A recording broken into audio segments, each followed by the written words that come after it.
आज के इस कार्यक्रम में मंच पर विराजमान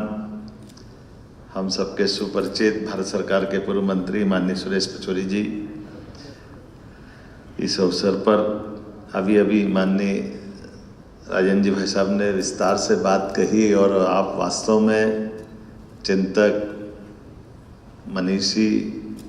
कुशल और सब प्रकार की पत्रकारिता के जो अच्छे से अच्छे सादगीपूर्ण लेकिन दूरदृष्टा के नाते से जो आपके गुण है वो हमने आपके अपनी अभी मेरे बहाने से है, लेकिन वास्तव में जो आपकी दृष्टि है वो बहुत अद्भुत है। जोरदार अभिनंदन माननीय राजेंद्र जी का, सुरेश जी भाई साहब का। इस अवसर पर माननीय लालचंदानी जी, अक्षत जी, आलोक शर्मा जी, माननीय सांसद, सारे के सारे अतिथिगण और आप सब, मैं मान के चलता हूँ कि आज स्वदेश ज्योति का जब ये कार्यक्रम चल रहा, संयोग ऐसा है कि अब मैं अपनी बात क्या कहूँ, लेकिन ये हमारे लिए विरासत से विकास के मुद्दे पे मध्य प्रदेश की विकास की बात करें तो यशस्वी प्रधानमंत्री ने भी इसी तरह से शासन के सूत्र हाथ में लेने के बाद एक आदर्श उदाहरण हम सबके सामने प्रस्तुत किया है। कल हमने देखा उसका एक लघु स्वरूप, जब हमारा अपना परंपरागत रूप से परम मित्र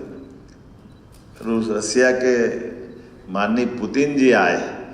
तो रसियन भाषा में पवित्र गीता उनके हाथ में देकर केवल मोदी जी ये कर सकते हैं। ये विरासत से विकास का उत्कृष्ट प्रमाण हमारे सबके सामने है। जैसे गीता उनके हाथ में दी, इसका मतलब है मैं ये कल्पना मात्र कर रहा था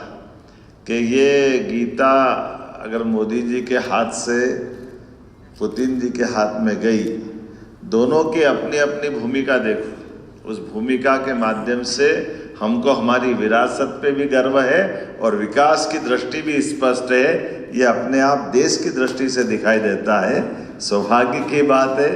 विकास के मामले में मध्य प्रदेश का सौभाग्य है कि देश के मध्य में है और देश के मध्य में होने से भौगोलिक रूप से भी हम अपने उसका लाभ ले रहे हैं और हमारी भौगोलिक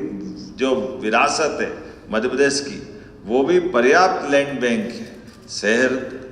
गांव, हर एक जगह से आने जाने के लिए सुगम यातायात के साधन हमारे बीच बने, तो सभी प्रकार के उद्योग रचनाओं के लिए जो काम किया था, मुझे आनंद है कि लगभग 8 लाख करोड़ के काम अपने राज्य में 2 साल में हमने भूमि पूजन लोकार्पण की तरफ बढ़ा दी है गति और 6 लाख से ज़्यादा लोगों को इसमें रोजगार मिल रहा है। तो मैं इतनी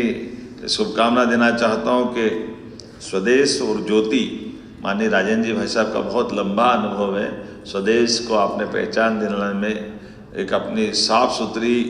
पत्रकारिता की लंबी लाइन आपने खींची और ये स्वदेश ज्योति के माध्यम से भी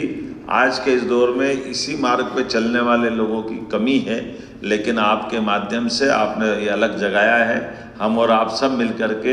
ये एक मार्ग है जिस मार्ग के माध्यम से हम अपनी जानकारी भी सबको देने चाहेंगे और खास करके स्वदेश के भाव से चलाएंगे। ये और अभिनंदनीय है। मैं आपको बधाई देता हूँ। सरकार सदैव स्वदेश ज्योति परिवार के साथ है, इस विचार के साथ है। मेरी अपनी ओर से सभी मित्रों का एक बार पुनः अभिनंदन करते हुए मेरी बात को विराम देता हूँ। भारत माता की